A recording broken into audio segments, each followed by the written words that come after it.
শুনতে রাজি না। যারা ইসলামের রাজনীতি করি আমরা ধর্ম ব্যবসায়ী নয়, প্রকৃত ধর্ম ব্যবসায়ী আপনারা। এই জন্য আমার ভাইরা আসুন, আগামী বাংলাদেশকে আমরা সঠিক পথে নেওয়ার জন্য আমরা দাবি করেছি পেয়ার পদ্ধতিতে নির্বাচন দিতে হবে। আমাদের একটি দলের কোন নেতা উনি কিছুদিন আগে বলছেন যে পেয়ার পদ্ধতি তো তারা চায় যাদের কোনো ফিটনেস নাই। ফিটনেস কার কতটুকু আছে এটা আপনিও বা বলছিলেন কিভাবে, আমরাও বা বলবো কিভাবে? বিগত 16 বছর তো ফিটনেসের পরীক্ষা দিতে পারি না। অতএব আগামী নির্বাচনে বোঝা যাবে কার কতটুকু ফিটনেস আছে। এভাবে কানাঘোড়া মন্তব্য করে বিভ্রান্ত করার কোনো সুযোগ নাই। অতএব আমাদের দেশের পরিস্থিতি ভালো নয়। দেশি এবং বিদেশি ষড়যন্ত্রের মধ্যে এখন দেশ নিপতিত। অতএব সর্বমহল থেকে আজকের সমাবেশ থেকে আমরা এই দাবি জোর দাবি করছি, আগামী দেশ গঠনের জন্য সকল দেশপ্রেমিককে সঙ্গে নিয়ে দেশকে সাজানোর জন্য, দেশকে গঠনের জন্য, দেশের মানুষের চাহিদা পূরণের জন্য আমরা পেয়ার পদ্ধতিতে নির্বাচনের দাবি করি। যে যেখানে আছি সমস্ত জায়গা থেকে পেয়ার পদ্ধতিতে নির্বাচনের দাবিতে আমরা অটল, যাতে করে আগামী নির্বাচন হয় পেয়ার পদ্ধতিতে, এবং আগামী যে সরকার গঠন হবে ওই সরকার সকল দলের অংশগ্রহণের মাধ্যমে একটা জাতীয় সরকার রূপে সরকার যাতে গঠন হয়, যাতে করে এদেশের মধ্যে আর নতুন কোন ফ্যাসিস্টের জন্ম হতে না পারে। এজন্য আমার ভাইরা পরিশেষে আহ্বান জানাই, আমরা সব দেখেছি এদেশে, আমরা এদেশে যারা রাজনীতি করে তাদের কথা শুনেছি, ভোট দিয়েছি, শাসন দেখেছি।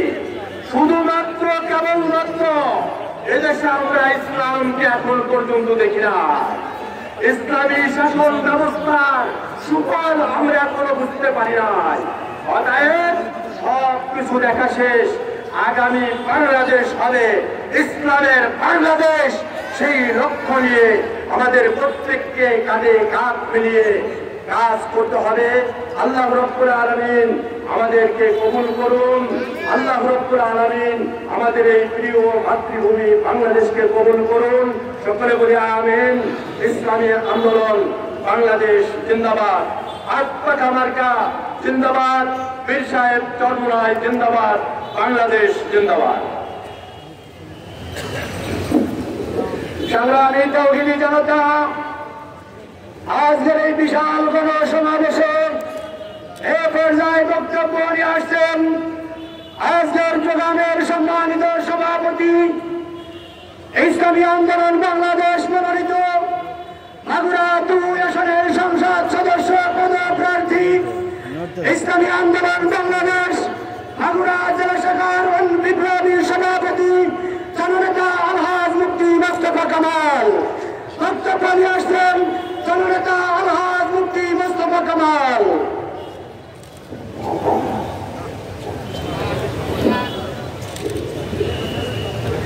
আলহামদুলিল্লাহ ওয়াসসালাতু আলা আহলিহা।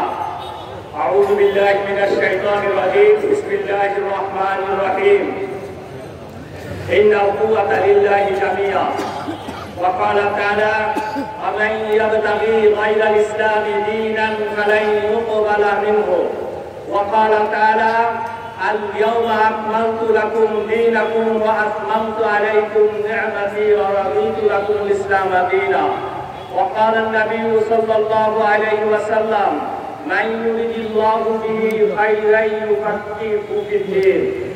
ইসলামী আন্দোলন বাংলাদেশ মাগুরা জেলা শাখা কর্তৃক আয়োজিত আজকের এই গণসমাবেশের মোহতারাম প্রধান অতিথি, ইসলামী আন্দোলন বাংলাদেশের মোহতারাম আমির, ফ্যাসিবাদী স্বৈরাচারী সরকার পতন আন্দোলনের অন্যতম সেফাসালার মুফতি সৈয়দ মোহাম্মদ রিজাউল করিম পীর সাহেব চরমোনাই, উপস্থিত আছেন বিভিন্ন রাজনৈতিক দলের নেতৃবৃন্দ, আব্দুল ওলামা ইকরাম, জ্যেষ্ঠ দেশপ্রেমিক ভাই ও বন্ধুগণ, প্রিয় ভাইরা আমার, প্রয়োজনীয় রাষ্ট্র সংস্কার, গণহত্যার বিচার, সংখ্যানুপাতিক পদ্ধতিতে জাতীয় সংসদ নির্বাচন, ইসলাম দেশ বিরোধী সকল চক্রান্ত ষড়যন্ত্রের প্রতিবাদে আজকের এই গণসমাবেশ অনুষ্ঠিত হতে যাচ্ছে।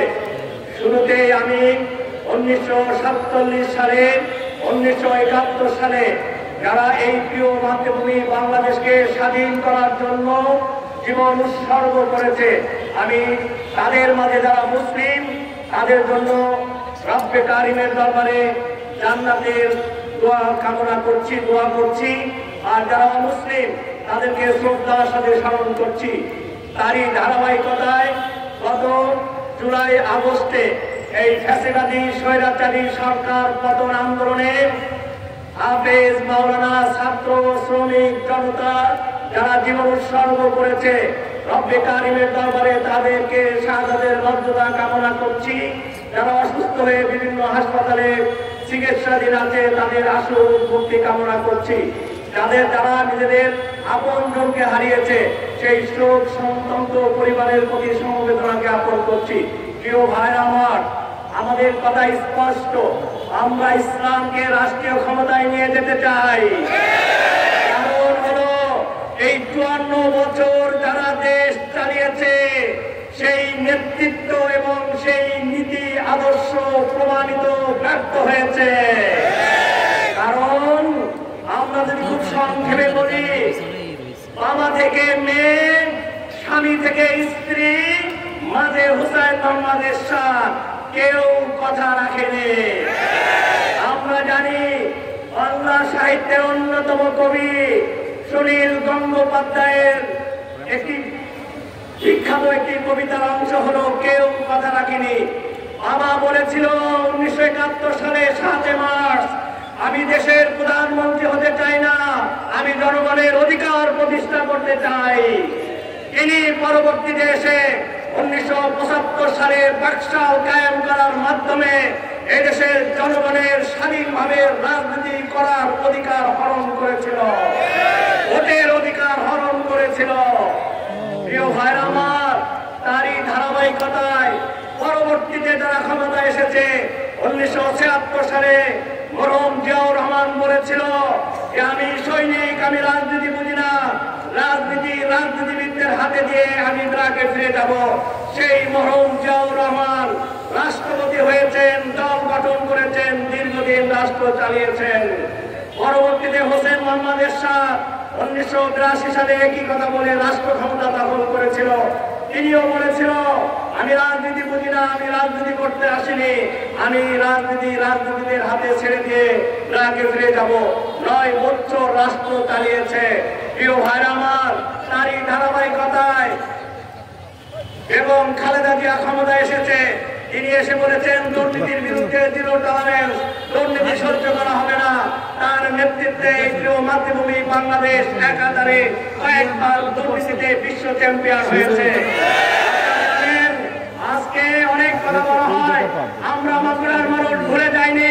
1994 সালে 25 মার্চ এই মাগুরা উপনির্বাচন হয়েছিল, মাগুরা 2 আসনে। সেই উপনির্বাচনে কি ধরনের ভোট হয়েছে, জালিয়াতির সীমা ছেড়ে সেই নির্বাচন কারা করেছে তা আমরা ভুলে যাইনি।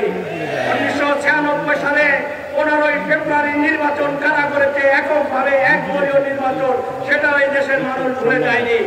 তারই ধারাবাহিকতায় বিগত ফাঁসিবাদী স্বৈরাচারী সরকার তার অনুগতদেরকে নিয়ে কিভাবে বিশ্বের সবচেয়ে নিকৃষ্টতম নির্বাচন 14, 18, 24 করেছে, সেই ইতিহাস আমরা ভুলে যাইনি। আমরা সংক্ষেপে বলতে চাই, কেউ কথা রাখেনি।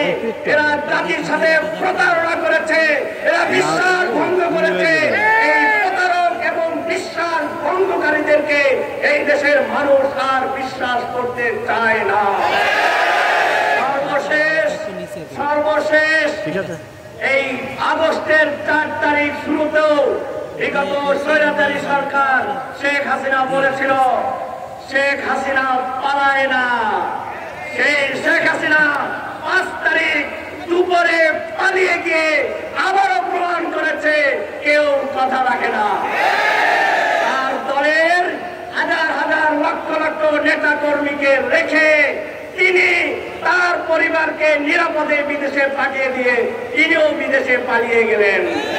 সুতরাং এই 54 বছর এই যারা ক্ষমতায় ছিল তারা কেউ কথা রাখেনি। এই দেশের মানুষ যদি আবার ভুল করে তাদেরকে রাষ্ট্র পরিচালনার দায়িত্ব দেয় তাহলে তারা কথা রাখবে না, এটা আমরা নিশ্চিত ভাবে বলতে পারি।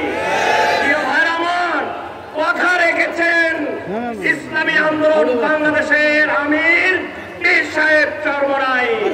আমরা বলেছি ইসলামী আন্দোলন প্রতিষ্ঠাকালীন যে আদর্শের কথা বলে, যেই নীতির কথা বলে এই ইসলামী আন্দোলন প্রতিষ্ঠা করেছে, দীর্ঘ 3 যুগের বেশি আমরা কন্টিনিউ করেছি। আমরা আমাদের আদর্শ, আমাদের মূল বক্তব্য থেকে বিন্দু পরিমাণ সরিনি।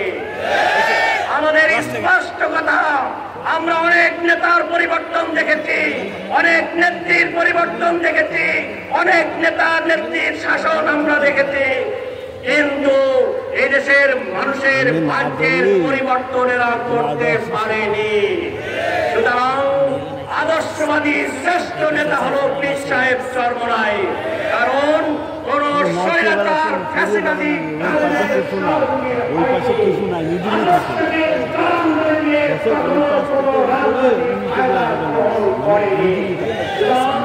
ইসলামী আন্দোলন বাংলাদেশ আমরা দেশ এবং দেশের মানুষের জন্য রাজনীতি করি। আর দেশ এবং দেশের মানুষের কল্যাণ নিশ্চিত করতে হবে আল্লাহ প্রদত্ত নির্মূল নির্বিচার সর্বোচ্চ পূর্ণাঙ্গ প্রমাণিত সকল আদর্শ ইসলামকে রাষ্ট্রীয় ক্ষমতায় নিয়ে যেতে হবে, এর কোনো বিকল্প নাই।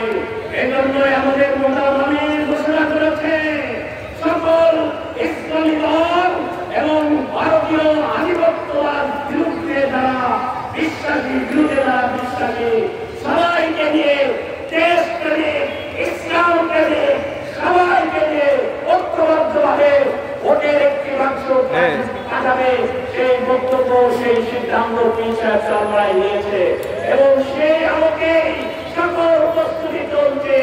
আমরা ভোটের নির্বাচনের বিরোধী নই, কিন্তু যারা বিগত 1 যুগের বেশি আমাদের ভোটের অধিকার হরণ করেছে, আমাদের সন্তানদেরকে নির্মমভাবে হত্যা করেছে, তাদের বিচার করতে হবে।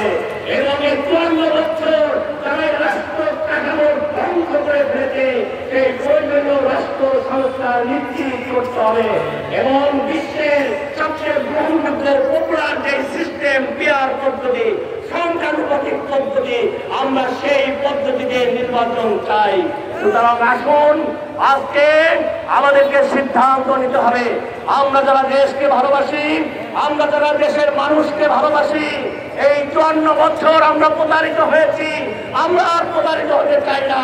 আমরা আল্লাহওয়ালা দেশপ্রেমিক জনবান্ধব যিনি নেতা পীর সাহেব চরমনাই সহ ইসলামী নেতৃত্বে আমরা রাষ্ট্র পরিচালনা করার জন্য আমরা মাঠে ময়দানে কাজ করব। ইসলামী আন্দোলন বাংলাদেশ বিশ্বাস করে আল্লাহর জমিনে আল্লাহর দ্বীনকে যদি আমরা বিজয় করতে পারি তাহলে সকল সমস্যার সমাধান হয়ে যাবে।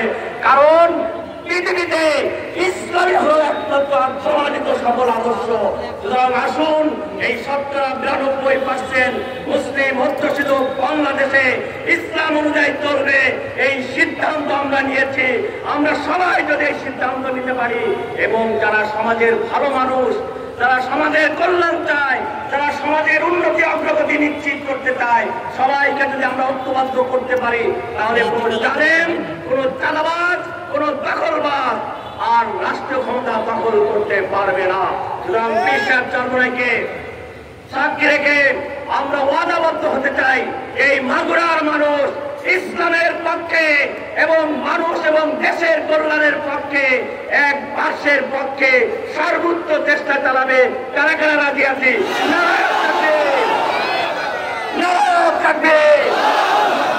নেতা নয়, নীতি চাই। আরেকটি কথা বলে শেষ করছি, আমাদের অন্যতম একটি স্লোগান হলো শুধু ক্ষমতার পালাবর্তনে আমরা বিশ্বাস করি না, শুধু ক্ষমতার পরিবর্তনে আমরা বিশ্বাস করি না, আমরা কাঙ্ক্ষিত মুক্তির জন্য আদর্শিক পরিবর্তন চাই। আর আদর্শিক পরিবর্তন হলো ৯২% মুসলিম অধ্যুষিত বাংলাদেশে ইসলামের আলোকেই পরিচালিত হবে। সেই আহ্বান রেখে এবং আসুন আমরা সবাই কাঁধে কাঁধ মিলিয়ে ঐক্যবদ্ধভাবে ইসলামকে রাষ্ট্রীয় ক্ষমতায় নিয়ে যাওয়ার জন্য দল মত ধর্ম বর্ণ নির্বিশেষে সবাইকে ঐক্যবদ্ধ কাজ করার উদাত্ত আহ্বান জানিয়ে আমার সংক্ষিপ্ত বক্তব্য এখানে শেষ করছি।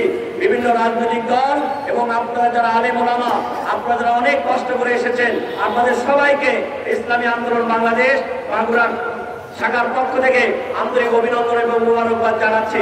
আর বিভিন্ন স্থানে আমাদেরকে বিভিন্নভাবে হুমকি ধমকি দেওয়া হয়।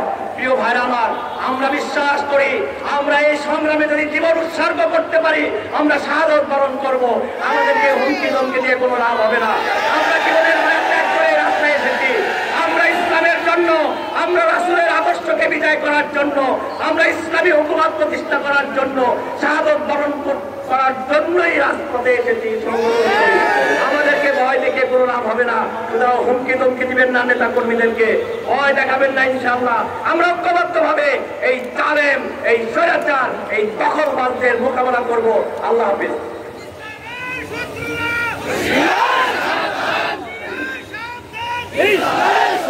সংগ্রামী তৌহিদি দলদল সমাবেশের পর্যায়ে প্রধান অতিথির বক্তব্য নিয়ে আসছেন বঙ্গ অভিভাবক ইসলামী আন্দোলন বাংলাদেশের মোহতারাম আমির। আজকের সভায় নিচে করে হযরত পীর সাহেব চরমনাই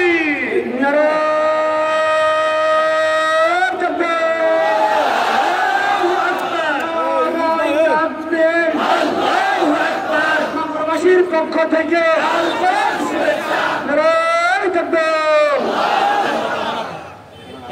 ভাই ভাই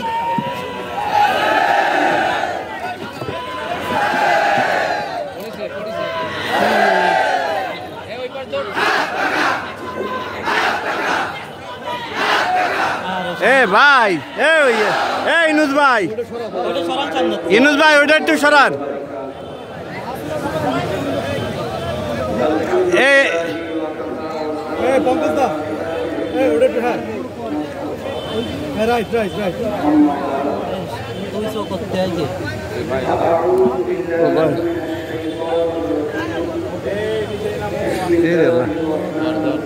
দাঁড়ান আমি এইদিক সামনে দিয়ে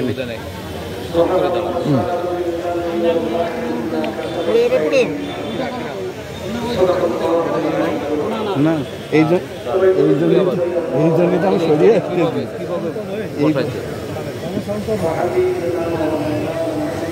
আল্লাহ এইভাবে তাহলে পাঠাইছে কি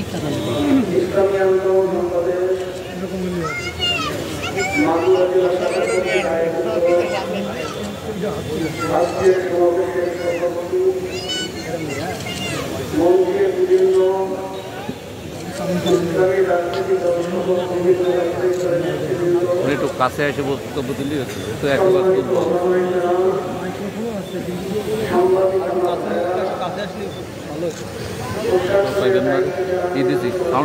সাউন্ড তো দেওয়ার পঙ্কজের কাছে মিথুন ভাই, মিথুন ভাই এইটা একটু ওই জায়গায় একটু দিয়ে দিদি কোন তো ইসের সাথে এক কথায় দুনিয়াতে শান্তি আছে।